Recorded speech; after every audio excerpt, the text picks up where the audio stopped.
دیکھیے ناول میں کچھ کئی کردار ہیں. جی ہاں, کئی کردار ہیں. میں نے بتایا نا جو حافظ جی ہیں, جی ہاں, تو انہیں تو میں نے قریب سے دیکھا, لیکن ظاہر ہے کہ وہ جو ہمارے ناول کے حافظ جی ہیں وہ اور جو مجھے مدرسے میں پڑھایا, دونوں میں فرق ہے. تھوڑا بہت ظاہر ہے کہ جو مار پیٹ کا ذکر ہے, مارتے تھے حافظ جی چھڑی سے بچوں کو, تو سبھی مدرسوں میں اسی طرح کا ماحول ہوتا ہے. ہمارے حافظ جی بھی ایسے ہی تھے. یا جو جبران کے والد تھے وہ کردار بھی میرا دیکھا ہوا ہے. جو تبلیغی جماعت سے ایک صاحب وابستہ تھے اور جو گئے تھے جماعت میں گئے اور بچوں کو چھوڑ کے, بیوی کو چھوڑ کے چلے گئے, اور بعد میں ظاہر ہے اس طرح کے حالات نہیں پیش آئے جیسے کہ ہمارے ناول میں. ناول میں تو فیکٹ اور فکشن دونوں ہی ہوتا ہے. تو اس اور دوسرے جو ایک کردار اس میں ہے جو جبران کی ماں کا کردار ہے. جی ہاں, نہیں ماں کا کردار ہے, اور بہن کا کردار, دوست کا کردار ہے. ماں کی ایک دوست ہے جو اس کی بیماری میں اس کو اسپتال لے جاتی ہے اور اس کی دلجوئی کرتی ہے, اس کی تیمارداری کرتی ہے. وہ بھی ایک کردار میں نے دیکھا ہے. جو ہمارے محلے میں تھوڑا مذہبی ماحول تھا, لوگ پردے میں اور خواتین رہتی تھی, لیکن وہ ایک خاتون تھی جو بغیر پردے کے نکلتی تھی, اور لوگ اعتراض کرتے تھے کہ پردہ نہیں کرتی, لیکن وہ محلے والوں کے کام آتی تھی دوسروں کے مقابلے. لوگ ان کے اس بات پر سب کی مدد کرتی تھی. جی ہاں, اسی طرح ایک جگہ ذکر ہے کہ اس کا شوہر شرابی ہے, اس پر اس کا باپ جو ہے جبران کا اعتراض کرتا ہے کہ اس کا باپ شرابی ہے, اس کی ماں جو بیوی ہے وہ بغیر برقعے کے گھومتی ہے. یہ سب جہنمی ہے. اور وہ شرابی آدمی بھی ہمارے محلے میں تھا اور بڑا دل کا اچھا انسان تھا, شراب پی کے آتا تھا, رات کو گالیاں بکتا تھا, لیکن میں نے دیکھا کہ وہ ان لوگوں سے زیادہ بہتر تھا جنہیں میں نے مسجد میں نماز پڑھتے ہوئے دیکھا.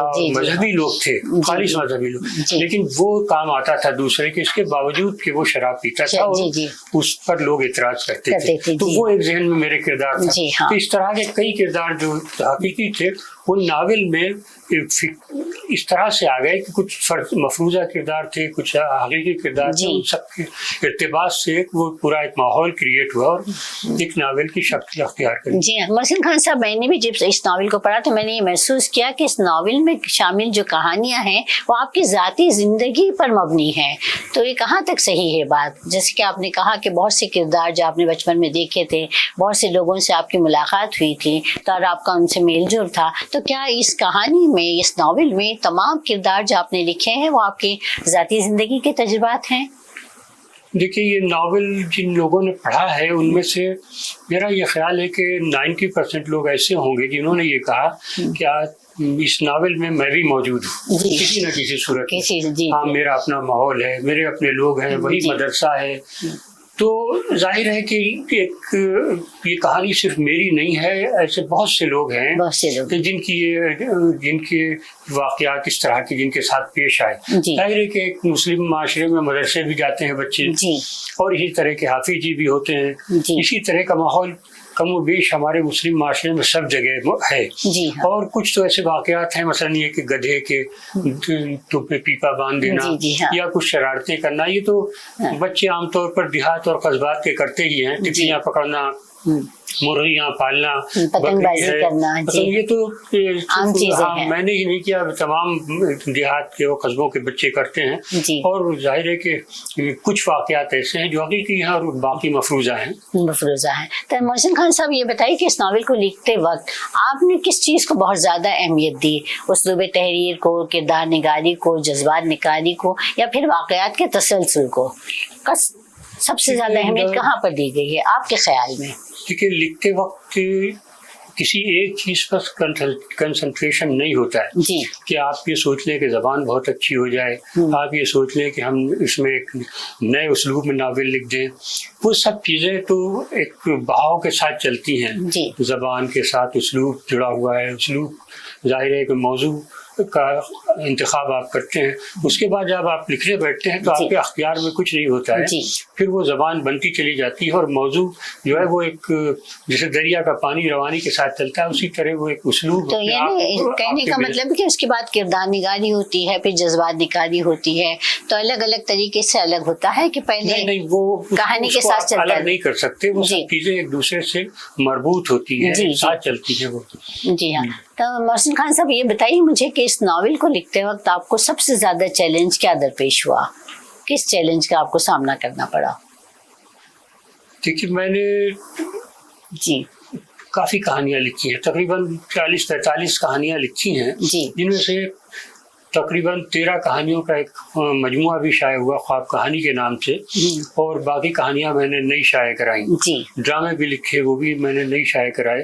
اس کی بنیادی وجہ یہ تھی کہ میں نے جو کچھ لکھا تھا وہ اس سے میں مطمئن نہیں تھا۔ اچھا جی جی تو اور اب بھی مطمئن نہیں ہوں، یہاں تک کہ ناول میں نے لکھ دیا ہے اور اس کو لکھنے کے بعد جب میں پڑھنے بیٹھا تو مجھے بہت سی اس میں خامیاں نظر آئیں۔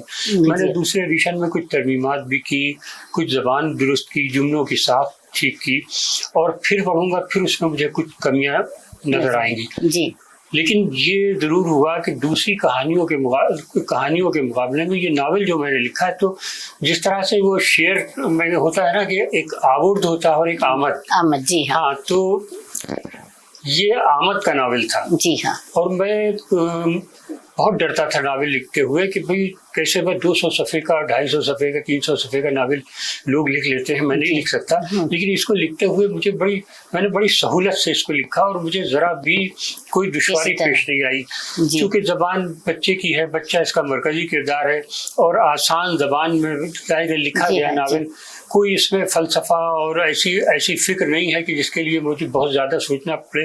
ایک روایتی قسم کا ناول ہے جو ظاہر ہے کہ بہت آپ گہرائی ڈھونڈیں گی وہ بھی نہیں ملے گی، لیکن دلچسپ، بہرحال میں کہوں گا کوئی بڑا ناول بھی نہیں ہے۔ اب میں سمجھتا ہوں کہ میں نے کوئی بہت بڑا کارنامہ انجام نہیں دیا، ایک دلچسپ ناول لکھا ہے جو لوگوں کو پسند آ رہا ہے، اور دشواری کوئی پیش نہیں آئی۔ ایک دشواری ضرور پیش آئی جی کہ جب میں نے یہ ناول لکھ لیا تو اتفاق سے میں نے صفحات پر نمبر نہیں ڈالے تھے، وہ سارے صفحات وہ ایک دوسرے میں گدمد ہو گئے، اور جب میں فیئر کرنے بیٹھا تو یہ سمجھ میں نہیں آیا کہ یہ ابتدا کہاں ہے، انتہا کہاں ہے، اور درمیان کہاں ہے۔ بعد میں وہ بڑی مشکل سے میں نے اس کو فیئر کیا۔ ناول فیئر کرنے میں مجھے بہت دقت پیش ہے۔ تو محسن خان صاحب یہ بتائیے کہ اس ناول کو لکھنے سے پہلے کیا آپ نے کسی طرح کی کوئی تحقیق کی تھی، کوئی ریسرچ کیا تھا؟ تحقیق بچہ جبران جس طرح کے سوالات کرتا ہے کہ اللہ تعالیٰ نے بلی کیوں بنائی، مرغی بنائی تو بلی کیوں بنائی، تو اس طرح کے سوالات پر بھی ریسرچ کرنے کی ضرورت ہوتی ہے، کیونکہ بچے کے ذہن کے سوالات اس کی نفسیات کو جانے بغیر نہیں کر سکتے ہیں۔ نہیں، ہم سب بچے ہی تو ہوتے ہیں، بعد میں بڑے ہو جاتے ہیں، تو وہ جو بچپن کی نفسیات ہوتی ہے وہ ہمیں بڑھاپے تک پیچھا نہیں چھوڑتی ہمارا، وہ ظاہر ہے اس کو لے کے ہم چلتے ہیں۔ جو بچپن میں سوالات ہوتے ہیں وہ بڑھاپے تک انسان کے ساتھ رہتے ہیں۔ جو سوالات اس بچے نے کیے ہیں ناول میں، میرا خیال ہے دنیا کا ہر شخص کرتا ہے۔ ہر شخص یہ سوچتا ہے کہ یہ جابر جو ہے وہ مظلوم پہ ظلم کیوں کرتا ہے، بڑی مچھلی چھوٹی مچھلی کیوں کھا جاتی ہے، بڑا جانور چھوٹے جانور کو کیوں کھا جاتا ہے، انسان جو جابر انسان ہے مظلوم ظلم کیوں کرتا ہے دوسرے انسانوں پر۔ تو یہ جو سوالات ہر شخص کے ذہن میں آتے ہیں، اور لیکن اس میں چونکہ براہ راست خدا سے سوالات کیے گئے ہیں، اور وہ ظاہر ہے کہ میں نے ایک بچے کو اس کا مرکزی کردار بنایا، اور بچہ ہی اس طرح کے سوال اٹھا سکتا ہے۔ اگر میں اس کا راوی ہوتا تو شاید وہ سوالات اتنے مناسب نہ لگتے اور اس کو معیوب لگتے اور لوگ اعتراض بھی کرتے، لیکن بچے تو کچھ بھی سوال کر سکتے ہیں۔ تو یہاں پر میں یہی پوچھنا چاہوں گی کہ اس ناول کے مرکزی کردار کی تشکیل آپ نے کیسے کی؟ ہاں، یہ بھی اتفاق ہے کہ جب لکھنے بیٹھا، چونکہ میں بچوں کے لیے لکھتا ہوں تو بچے ہی ذہن میں میرے لکھنے جب بیٹھتا ہوں تو بچہ ذہن میں پہلے آتا ہے۔ تو میری بیشتر کہانیاں آپ دیکھیں گے اس میں بچے ضرور ہوں گے کہیں نہ کہیں۔ تو جب لکھنے بیٹھا تو پہلے یہ ذہن میں نہیں تھا کہ یہ ناول ہو جائے گا، میں کہانی لے کر کے بیٹھا تھا کہ کہانی لکھوں گا۔ تو اب سوچا بڑوں کے لیے لکھوں، کہانی بچوں کے لیے نہیں لکھنا، بڑوں کے لیے کہانی لکھی جائے۔ پھر خیال آیا، پہلی بار یہ خیال آیا کہ بچہ ہی اس کا راوی ہو۔ جی تو بس وہ بچے کی طرف سے لکھنا شروع کر دیا، بچہ ہی رہا۔ دیکھیں، میں محسن خان صاحب یہ پوچھنا چاہوں گی کہ آج کے موجودہ دور میں جو ناول اور افسانے لکھے جا رہے ہیں اس کے معیار کے بارے میں آپ کیا کہنا چاہیں گے، اور آپ کیا اس سے ہم امید کر سکتے ہیں مستقبل میں، ان سے کیا توقعات وابستہ کی جا سکتی ہیں؟ دیکھیے، لکھا جا رہا ہے ادب، لیکن آپ یہ اگر دیکھیں کہ جو ہماری نسل کے لوگ ہیں یا ہم سے پہلے، صدیق عالم ہیں، سید محمد اشرف ہیں، خالد جاوید ہیں، رحمان عباس ہیں، حنیف اشفاق، اور جو لوگ تھے، انہوں نے جو چیزیں لکھی، جس معیار کی لکھی، وہ اس معیار کی چیزیں فی الحال تو نہیں لکھی جا رہی. لکھنے والے نئے آئے ہیں. توصیف بریلوی ایک لڑکا ہے جس کو ابھی یوا ایوارڈ بھی ملا ہے ساہتیہ اکیڈمی کا. ذاکر فیضی ہیں. شہناز رحمان اچھا لکھ رہی ہیں. حمیرہ عالیہ ہیں. اور سلمان عبدالصمد ہیں. اور کئی لکھنے والے اس وقت ذہن میں نام نہیں لکھا, اچھا لکھ رہے ہیں. لیکن اگر موازنہ کریں آپ ان کا ان لوگوں سے جن کا ذکر میں نے پہلے کیا ہے, ان کی تخلیقات سے, تو اس معیار کی چیزیں ابھی نہیں لکھی جا رہی. ممکن ہے مستقبل میں یہ لوگ بھی لکھیں, اور امید ہے لکھیں گے. جی ہاں, تو آپ کو توقع ہے کہ وہ اچھا لکھ سکتے ہیں؟ میری توقع سے تو اچھا نہیں لکھا جا سکتا, لیکن وہ کوشش کرے, ان کو کوشش کرنا چاہیے اور بار بار لکھنا چاہیے اور موازنہ کرنا چاہیے. دیکھیے اچھا تبھی لکھ سکتے ہیں وہ جب وہ بڑوں سے اپنا موازنہ کریں. اگر انہوں نے ناقدین پہ بھروسہ کر لیا, قارئین پہ بھروسہ کر لیا اور ان کی تعریفوں سے مطمئن ہو گئے تو کبھی اچھا نہیں لکھ سکیں گے. آپ ہمیشہ اپنی تخلیق کا موازنہ بڑے رائٹر سے کیجیے, مارکیز سے کیجیے, ٹالسٹائے سے کیجیے, منٹو سے کیجیے, اور یہ جو ہمارے غلام عباس سے کیجیے. جو بھی بڑے لوگ ہیں ان کی تخلیقات سامنے رکھیے, دیکھیے کیسی زبان استعمال کی انہوں نے, کس طرح کا اسلوب ہے ان کا, اور کن موضوعات کا انتخاب وہ کرتے تھے, اور ہماری کہانیوں میں اور ان کی کہانیوں میں جو فرق ہے وہ فرق کس بات کا ہے. زبان کا استعمال انہوں نے اگر کیا, جملوں کی ساخت کس طرح کی تھی, وہ بار بار لکھیے, بار بار اس کو حذف کیے, تو پھر اس کے لیے بہت محنت کی ضرورت ہے, بہت زیادہ, اور موازنے کی ضرورت ہے, اور بہت زیادہ مطالعے کی ضرورت ہے. ہاں وہ ظاہر ہے مطالعے کی ضرورت ہے. تراجم کریں, مطالعہ کریں اور موازنہ کریں. موازنہ بہت بڑی چیز ہے. بہت زیادہ. تو محسن خان صاحب یہ بتائیے کہ آپ کے پسندیدہ مصنفین اور شاعر کون ہیں, اور آپ کی تحریر پر ان کا کیا اثر پڑا؟ کیونکہ آپ نے بہت کچھ لکھا ہے تو ظاہر ہے آپ نے کسی سے متاثر ہوئے ہوں گے آپ بھی. دیکھیے بڑا تفصیلی جواب اس کا دینا چاہتا ہوں اگر وقت ہو آپ کے پاس. جی ہاں بالکل ہے, آپ بتائیے. دیکھیے ایک زمانہ تھا جب یہ میں نے لکھنا شروع کیا ہے, وہ ترقی پسند دور تھا. غلام عباس لکھ رہے تھے, عصمت چغتائی تھی, اور کرش چندر صاحب تھے, رام لال تھے, احمد ندیم قاسمی, اور بے شمار لکھنے والے تھے. اور ایک سمجھیے آسمان ادب میں تمام ستارے جگمگا رہے تھے, اور بڑی عمدہ چیزیں لکھی جا رہی تھیں. نہ صرف ناول بلکہ کہانیاں, بہت اچھی اس زمانے میں کہانیاں لکھی گئیں. تو جب میں نے لکھنا شروع کیا, ان لوگوں کو پڑھتے تھے تو یہی جی چاہتا تھا کہ ہم بھی اسی طرح کی چیزیں لکھیں. منٹو کا کوئی افسانہ لکھیں, غلام عباس کی سی کوئی چیز لکھیں. ابتدا میں ظاہر ہے کہ آپ کا کوئی آئیڈیل ہوتا ہے, تو اس طرح کی چیزیں لکھنے کی کوشش کرتے رہے. پھر اس کے بعد وہ اس دور میں نے کہانیاں بھی لکھی, اور بڑی بوگس کہانیاں لکھی. وہ میں نے چھپوائی بھی, چھپی بھی ہے بہت سی میگزینس میں. وہ دوبارہ میں چھپواؤں گا بھی نہیں ان کو. اس کے بعد جدیدیت کا دور آیا, خالدہ حسین آئی, بلراج مہندرا آئے, سریندر پرکاش آئے, وہ بہت لکھنے والے آئے. پھر یہ ہوا کہ شمس الرحمن فاروقی صاحب نے افسانے کی حمایت میں لکھا, اور پھر یہ تاثر قائم ہوا کہ گویا کہ جتنے بھی ترقی پسند تھے اور جو پہلے کہانیاں لکھی گئی تھی, جو ادب تخلیق کیا گیا تھا, وہ ادب نہیں تھا. اب یہ ادب لکھا جا رہا ہے جس میں بصیرت ہے, جس میں گہرائی ہے, جس میں فلسفہ ہے, جس میں علامت ہے. ہاں, اس طرح کی کہانیاں ہونا چاہیے. اب چونکہ ظاہر ہے ہم لوگ بھی سوچ رہے تھے کہ یہی اس طرح کی بھی چیز لکھ کے دیکھی جائے. میں نے بھی کوشش کی, کچھ کہانیاں لکھی جو شبخون میں بھی چھپی میری کہانیاں. تو ذرا سی ڈسٹرب یہاں پر آپ کو انٹرفیئر کرنا چاہوں گی. آپ کا ایک افسانہ بہت ہی مشہور ہوا جس کا نام زہرا تھا. ہم وہی بتا رہا ہوں. جی ہاں. تو وہ خیر کوشش کی کہ اس طرح کی بھی چیزیں لکھی جائیں. اور ایک اس زمانے میں قاری اور کہانی کے درمیان ایک فاصلہ بھی قائم ہوا, کیونکہ اس زمانے میں بہت سی لایانی کہانیاں لکھی گئیں جن سے دلچسپی پیدا ہی نہیں ہوئی کہانی پڑھنے والوں کی. تو اچھا, عصمت چغتائی سے میری ملاقاتیں رہیں, اور انہوں نے ایک بات مجھ سے کہی کہ دیکھو محسن, ہمیشہ کہانی ایسی لکھو, ان کرداروں کی لکھو جن کے درمیان اٹھنا بیٹھنا رہا ہو, اس ماحول کی لکھو جس میں زندگی گزاری ہو.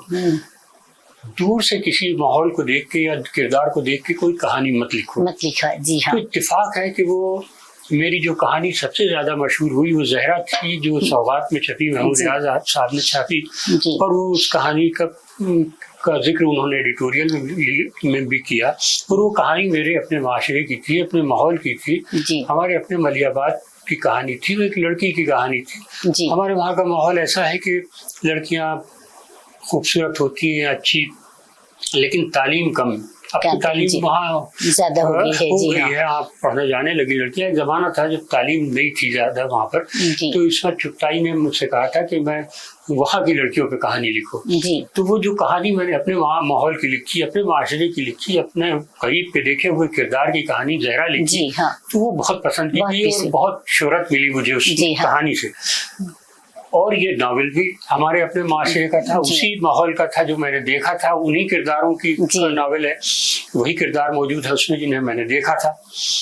تو دیکھیے، جب اپنے وہی اس ماحول کی آپ کہانی لکھتے ہیں جو آپ نے دیکھا ہوتا ہے، تو وہ کہانی حقیقی اور وہ زیادہ قریب ہوتی ہے قارئین کے، اور اسے زیادہ پسند کیا جاتا ہے۔ تو اتفاق ہے، اسی لیے شاید یہ ناول ہوا کہ میں نے اس میں جو واقعات بیان کیے اور جن کرداروں کو پینٹ کیا وہ سچے کردار تھے، ہاں ان میں ایک، اور وہ آپ کے سب دیکھے بھالے کردار تھے، کردار تھے۔ جی ہاں۔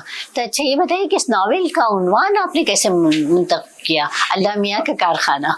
ناول میں نے لکھ لیا تھا اور کافی دن تک میری سمجھ میں نہیں آیا اس کا ناول کا عنوان کیا رکھوں، کئی عنوان سوچے، اپنے دوستوں سے بھی کہا کہ اس طرح کا ناول لکھا ہے، اس کا عنوان بتاؤ، مگر کسی کی سمجھ میں آیا۔ پھر مجھے خیال آیا کہ ہم سنا کرتے تھے اپنے بچپن میں کہ یہ دنیا جو ہے وہ اللہ میاں کا کارخانہ ہے، جی ہاں، تو خیال آیا کہ بھائی یہ دنیا کے معاملات میں نے ناول میں اٹھائے ہیں، یہ دنیا کے لوگ ہیں، یہ انسان تو ایک طرح سے مشین ہی ہے اللہ میاں کے بنائے ہوئے، یہاں روبوٹ کی طرح ہیں، تو کیوں نہ مشین بھی ہو سکتا ہے اللہ میاں کے کارخانے کے مزدور بھی ہم، ہاں مزدوری سمجھ لیجیے، روبوٹ سمجھ لیجیے، اور پرانی مشینیں ہیں کچھ چل رہی ہیں، ہاں زنگ خوردہ ہیں، بہرحال وہ اس کا نام اللہ میاں کا کارخانہ رکھ دیا جائے۔ جب اللہ میاں کا کارخانہ رکھ دیا تو ناول اللہ میاں کے نام عنوان کر دیا، پھر تو ظاہر ہے کہ وہ اللہ میاں سے شکایتیں تو تھی اس میں۔ جی ہاں، نہیں عنوان تو بڑا اچھا ہے، بعض لوگوں کو اس بات کا اعتراض ہے کہ یہ ناول کے عنوان کے لیے کچھ ٹھیک نہیں لگ رہا ہے، تو اس لیے میں نے پوچھ لیا۔ اعتراض نہیں کیا، لوگوں نے بہت پسند کیا، کچھ لوگ تھے جنہوں نے یہ کہا کہ اللہ میاں جو ہے وہ اس پر اعتراض کیا کہ اللہ میاں نہیں، اللہ تعالیٰ لفظ صحیح ہے یا خدا تعالیٰ، بچے تو اللہ میاں ہی کہتے ہیں، بچپن سے ہم لوگ کہتے آئے ہیں اور آج بھی کہا جاتا ہے اللہ میاں۔ تو تخاطب ہم جس سے محبت کرتے ہیں، قربت محسوس کرتے ہیں، ظاہر ہے جی اس کو پیار سے پکارتے ہیں۔ اچھا محسن خان صاحب جو ہے، بہت ہی ایک اہم سوال کہ اس ناول کے پیغام کو لوگوں تک پہنچانے کے لیے کیا آپ نے کسی طرح کی کوئی حکمت عملی اختیار کی تھی؟ نہیں، میں نے تو یہ سوچا ہی نہیں تھا کہ ناول کے ذریعے میں کوئی پیغام دے رہا ہوں، اور میرا یہ خیال ہے کہ لکھتے وقت کبھی یہ خیال آتا بھی نہیں ہے، پیغام دینا ہوتا تو میں ناول نہ لکھتا، کوئی آرٹیکل لکھتا۔ ہاں وہ تو ناول تو بہرحال اس میں پیغام ڈھونڈ لے لوگ، وہ الگ چیز ہے، لیکن میں نے شعوری کوشش نہیں کی کہ اس میں کوئی پیغام دیا جائے، جی لیکن ہو گیا وہ، جی ہاں، اس طرح سے قارئین سمجھے کہ اس میں کوئی پیغام موجود ہے کہ نہیں ہے۔ ایک بہت ہی اہم سوال محسن خان صاحب، ہمارے نئے لکھنے والوں کو آپ کیا پیغام دینا چاہیں گے؟ میں نے پیغام تو دیا بھی، آپ سے بتایا تھا کہ نئے لکھنے والوں کو چاہیے کہ وہ موازنہ کریں، محنت کریں، خوب لکھیں، اس کو بار بار دیکھیں، اور لکھنے کے بعد دیکھیے آج کل سب سے جو کمزور پہلو یہ ہے کہ ہم لکھتے ہیں اور فوراً اس کو شائع کرا دیتے ہیں یا سوشل میڈیا پہ ڈال دیتے ہیں، فیس بک پہ ڈال دیا، اور میں دیکھتا ہوں فیس بک پہ جو چیزیں پوسٹ کی جاتی ہیں، آپ 15 منٹ کی کوئی کہانی سوشل میڈیا پہ ڈالیے، جیسے ہی آپ ڈالیں گے دوسرے منٹ پہ اسے لائک کرنا لوگ شروع کر دیتے ہیں، اس کا مطلب یہ کہ انہوں نے پڑھا ہی نہیں ہے، تعریفیں کرنا شروع کر دیں گے، تو وہ جھوٹی تعریفیں ہوتی ہیں، اس کو وہ